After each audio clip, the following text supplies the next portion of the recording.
Uau! Seja bem-vindo a mais esse episódio para o seu desenvolvimento. Hoje eu vou contar para você 7 dicas para você falar bem diante de um público. Na verdade, eu vou trazer 7 pontos para você não fazer ao falar diante de um público, porque se você fizer vai dar ruim, você vai se queimar, vai ser horrível, vai passar amadorismo e eu tenho certeza que não é isso que você quer. Enquanto eu vou trazendo aí esses 7 pontos, vai deixando aqui o seu comentário me contando se você já cometeu algum deles. Gia, já cometi o número 1, comenta o número 1. Já cometeu o número 2, comenta o número 2. E vai comentando e interagindo comigo no decorrer desse vídeo. Bora pro número 1.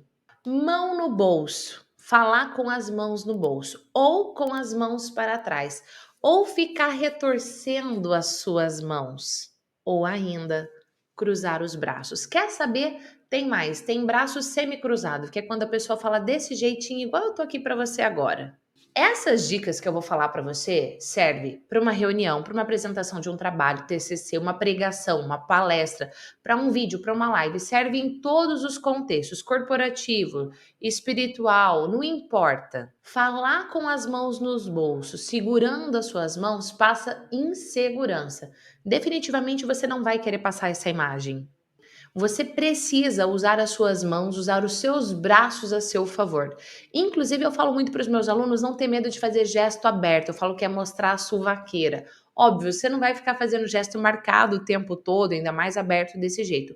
Mas naquele momento estratégico, naquele momento importante, você vai dar ênfase com o seu corpo, igual eu fiz agora. Então anota aí que mão no bolso, mão para trás, braço cruzado ou semi-cruzado o tempo inteiro, definitivamente é um erro. Não faça. Esses comportamentos, como eu falei, eles estão ligados à insegurança, eles estão ligados ao medo de falar em público. E tem um vídeo que eu falei exatamente como é que você se liberta desse medo. Eu vou deixar um card aqui para você sugerido para você poder aprofundar dentro desse tema. Agora, número 2. Ficar fazendo quando você vai falar diante de um público. É assim, quando você tem que orquestrar uma apresentação, de repente uma apresentação mais longa, você precisa deixar ali do seu ladinho um copo com água. Eu estou gravando uma série de vídeos. No dia que você está assistindo esse episódio, eu já gravei, sei lá, uns 5 antes desse. E a voz vai ficando cansada, ar-condicionado, falando um monte. Então, de tempos em tempos,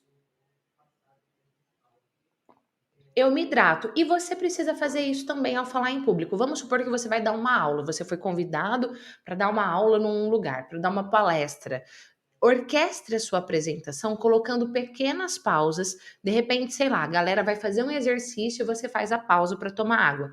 Comumente eu ensino os meus alunos, quando eu faço principalmente um processo de mentoria, quando eu monto uma apresentação inteirinha, introdução, assunto central, conclusão, enfim, eu orquestro qual é o momento da pausa para a água. Eu orquestro, inclusive, qual é o momento que vai ter mais emoção, ou que de repente você vai precisar dominar as emoções. Tudo isso é orquestrado.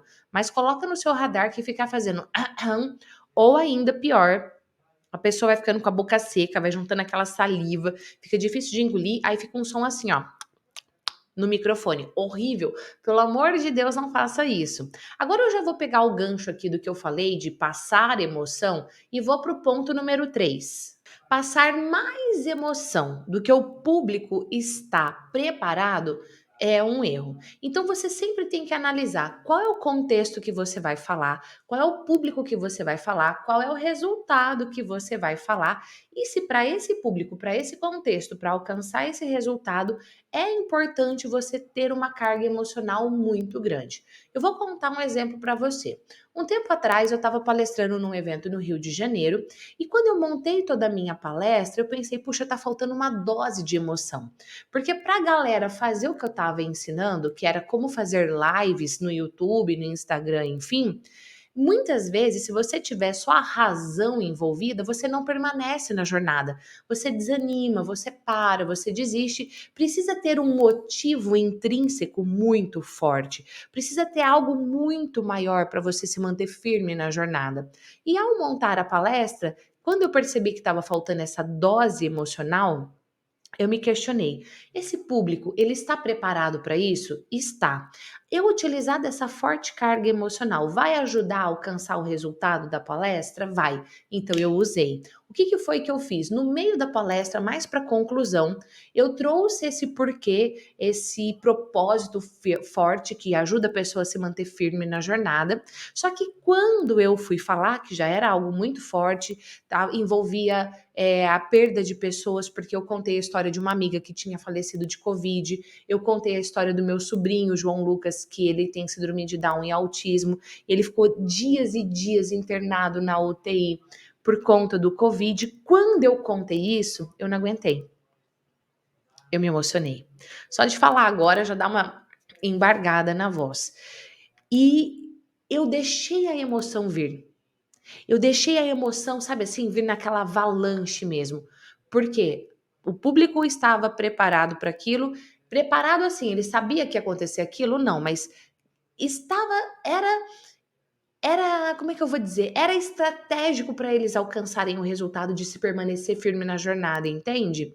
Então eu coloquei aquela forte dose emocional, eu deixei a minha emoção vir, depois eu controlei as minhas emoções para eu continuar a palestra. Então o que eu quero partilhar com você não estou dizendo que é errado você usar uma forte carga emocional, mas você tem que analisar o contexto. Inclusive, se eu não tô maluca, o primeiro ou o segundo, um dos primeiros vídeos que eu postei no meu canal aqui no YouTube foi um vídeo sobre como controlar as emoções. E no meio desse vídeo eu chorei muito. Eu não me lembro de ter chorado tanto assim num vídeo igual eu chorei nesse. Se você não é inscrito ainda nesse canal do YouTube, se inscreva, confira esse vídeo porque vale a pena. E ó, ao se inscrever, toca no sininho para o YouTube te avisar toda vez que tiver vídeo novo no ar. Ponto número 4. É errado você vomitar informações. Não é sobre o tanto que você fala, mas é sobre como aquilo que você falou gera um impacto na sua audiência. Então, o conteúdo é importante? Óbvio que ele é importante, mas a forma que você transmite esse conteúdo, se gera o estado de flow, que é quando a pessoa está muito conectada com você, se gera essa conexão, se gera esse como é que eu vou falar? Esse desejo de quero mais, se gera essa vontade do público interagir e conversar com você, beleza. Então não é somente sobre o conteúdo. Óbvio que o conteúdo é importante, mas a forma que você traz isso, ela vai fazer a diferença. Analisa como eu fiz hoje aqui. Analisa a forma que eu interajo com você. Analisa como que eu construo as minhas ideias. Analisa a forma que eu trouxe a história. Tudo isso, óbvio que é estratégico. O conteúdo é importante, eu quero honrar o seu tempo, porque eu sempre falo para os meus alunos, falar em público não é sobre você, é sobre gerar valor na vida do outro. Inclusive, eu quero saber se esse conteúdo que eu estou partilhando aqui já gerou valor para você. Comenta aqui, #valor. É sobre gerar valor na vida do outro. Então, você vomitar o seu conteúdo sem gerar essa experiência é um erro. A forma que você traz slide, se você for usar slide, ela precisa ser estratégica. A forma como você orquestra e linka as ideias também precisa ser estratégica. E eu vou te dar uma dica rápida aqui. O cérebro super funciona e funciona muito melhor, na verdade, por agrupamento. Então, não é à toa, se você for me analisar aqui, não sei se você já me acompanha há mais tempo. Há quanto tempo você me acompanha? É a primeira vez que você assiste um vídeo meu, segunda, terceira? Você está comigo faz tempo? Comenta aqui para eu saber. Você que me acompanha há mais tempo já deve ter reparado. Comumente eu uso de números, então 7 erros, 7 dicas, 4 passos. Por quê? Porque o cérebro funciona melhor por agrupamento. Então, ao invés de você simplesmente vomitar as informações, use a técnica de utilizar números, por exemplo, igual hoje, porque o cérebro funciona muito melhor por agrupamento. E quinto ponto, fazer muitos gestos é um erro. Analisa a minha comunicação durante esse episódio e perceba que em alguns momentos a minha mão fica congelada praticamente, igual eu tô nesse momento. Só que tem outros momentos que eu faço o gesto muito marcado.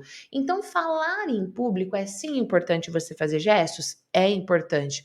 Mas tem momentos que fazer gesto nenhum com as suas mãos, igual eu tô fazendo agora, só que o meu ombro tá dando ênfase, o meu olhar, a minha voz tá dando ênfase, vai fazer a diferença para você. Então, cuidado ao fazer muitos gestos e ficar movimentando a mão para lá, para cá, para lá, para cá, para lá, para cá.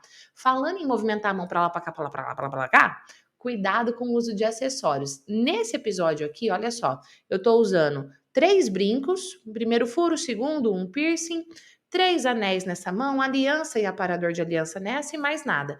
E os acessórios que eu utilizo, eles não fazem barulho. É muito ruim quando você está falando diante de um público, num vídeo, numa live, e o seu acessório ele fica fazendo barulho. Vou te contar mais. Uma vez, na verdade, várias vezes, eu fui dar entrevista na TV, utilizando inclusive esse brinco aqui. Uma vez eu fui utilizando esse brinco. E ao colocar o microfone, o profissional que veio instalar em mim, ele falou assim: "Ah, você se importa da gente tirar esse brinco?" Que era onde ficava o microfone. Eu falei: "Não." Ah, lógico, daí eu tirei os dois. Por quê? Porque faz barulho. Às vezes um pequenininho chiado atrapalha o áudio. E o áudio, se você está utilizando o microfone, principalmente online ou numa TV, ele é muito importante. Então, cuidado com a escolha do acessório. E falando em acessório, vamos para o sexto ponto, falar da sua roupa. A utilização, é óbvio, você não vai dar uma palestra, uma entrevista nudes, não é mesmo? A utilização da sua roupa, ela precisa ser estratégica, a escolha da roupa precisa ser estratégica. Alguns episódios atrás, eu analisei a comunicação do Mário Sérgio Cortella, maravilhoso. Você assistiu esse episódio? Não assistiu, é novo nesse canal, se inscreva, pelo amor de Deus, tá perdendo tempo. Mas sério, assista esse episódio. E um dos pontos que eu não comentei, mas eu lembrei agora, era a roupa do Sérgio Cortella. A roupa era um tom mais escuro, sei lá, acho que era um azul marinho, um vinho, alguma coisa assim. E o palco também era escuro, então ele não se destacava. Pode ser que lá no presencial, de repente, até se destacava, mas no vídeo não muito. Então, quando você for escolher a sua roupa, pensa que a sua roupa ela precisa se destacar do lugar que você está. No entanto, ela não tem que chamar mais atenção do que você, do que o seu rosto. Outro dia eu conversava com um cliente meu de mentoria e ele estava, antes de eu começar o trabalho com ele, tá? Ele estava todo de preto, ele adora usar preto, maravilha, não tem nada errado com isso. Só que ele estava com uma calça de moletom, que sabe quando tem essas cordinhas na calça?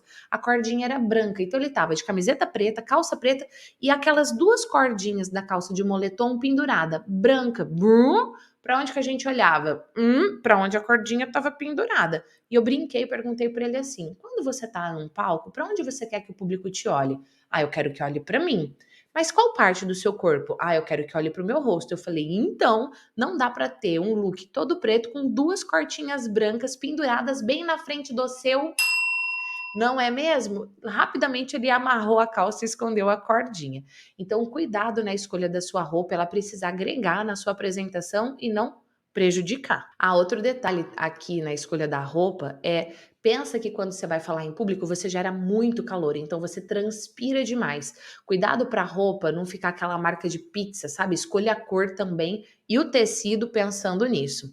Inclusive, olha, no meu canal do Telegram, vira e mexe, eu mostro os bastidores da minha palestra e por onde eu tô indo. Se você quiser ter mais conteúdo, eu vou deixar o link do canal do Telegram aqui na descrição desse episódio. Toca, vem participar do meu grupo, do meu canal do Telegram, que eu sempre mando novidades e conteúdos por lá também.